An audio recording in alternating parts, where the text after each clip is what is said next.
Hi, I want to talk to you about end punctuation. So one thing that I've noticed is that a lot of the work on end punctuation has to do with when to use what end point. So whether to use a period, exclamation point, or question mark. And while that's really good and helpful, a student can be very successful at identifying what punctuation to use, whether it be a period, exclamation point, or question mark, when given a single sentence.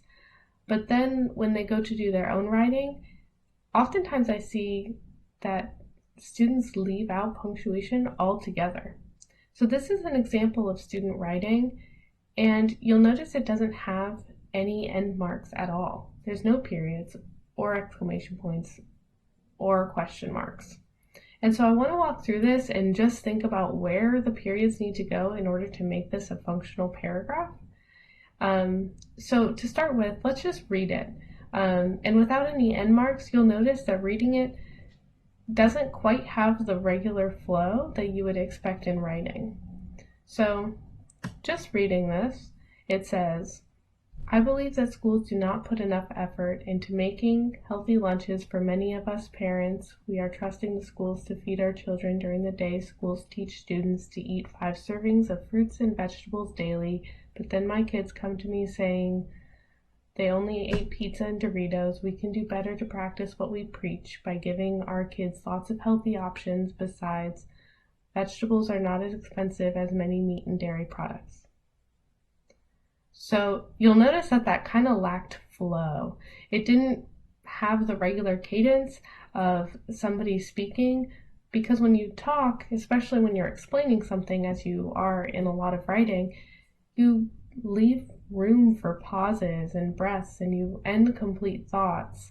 So I want to add the end punctuation, not only so it's grammatically correct, because that is important, but I also want it to just flow, because actually I think there are some good ideas in this paragraph, and I always want student writing to showcase really how intelligent and advanced so many of their thoughts are. And I would hate for a lack of punctuation to get in the way of that. So let's see here. Let's identify together where the first endpoint should go. And when I say endpoint, I really just mean a period. I intentionally just wrote this without any need for exclamation points or question marks, so we're just going to put periods in wherever it is that we notice that a sentence has ended and a new sentence is beginning.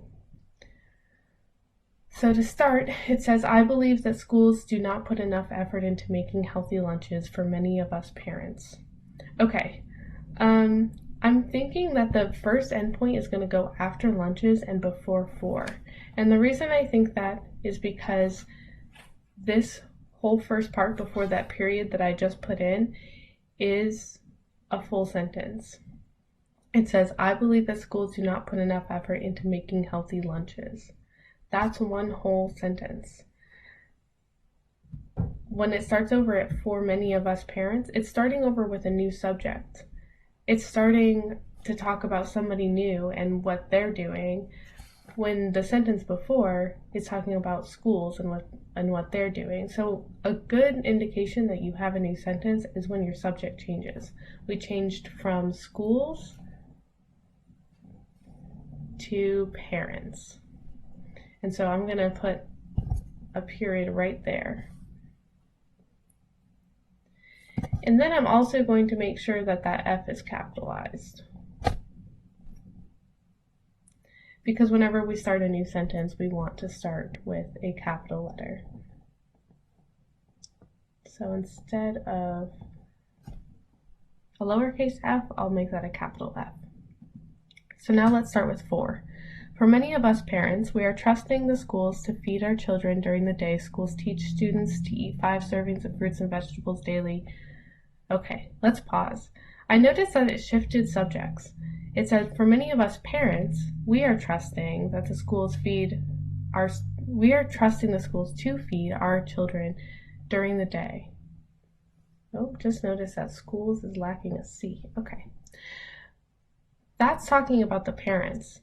Who's doing the trusting? We. the parents, are doing the trusting, that the schools will feed our children during the day.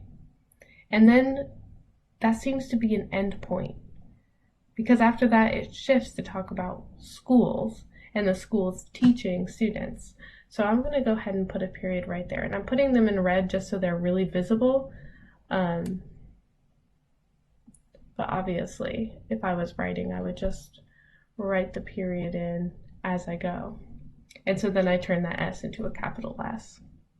So let's start with schools. Schools teach students to eat 5 servings of fruits and vegetables daily, but then my kids come home saying they only ate pizza and Doritos. We can do better to practice what we preach. Okay. So I noticed that there is a comma, so there is some punctuation there, and that's before the but, and that's fine. That's actually, we can leave that there because that's already giving us some punctuation and a transition into a new part to that sentence. So, schools teach students to eat 5 servings of fruits and vegetables daily, but then my kids come home saying that they only ate pizza and Doritos. That right there seems like the end of a sentence, because then it starts with a new idea when it says we can do better. Here the idea is all wrapped up.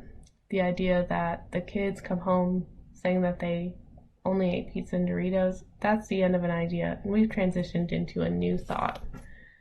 So now we're going to put a period and we're going to start that new thought. And I just made sure to start with a capital letter as always. So we can do better to practice what we preach by giving our kids lots of healthy options. Besides, vegetables are not as expensive as many meat and dairy products. So we can do better to practice what we preach by giving our kids lots of healthy options. It looks like we can do better to practice what we preach is one part of the sentence, but it's really connected to the next part by this word by. So by giving our kids lots of healthy options, I'm going to put a period after options and then start the next sentence with besides.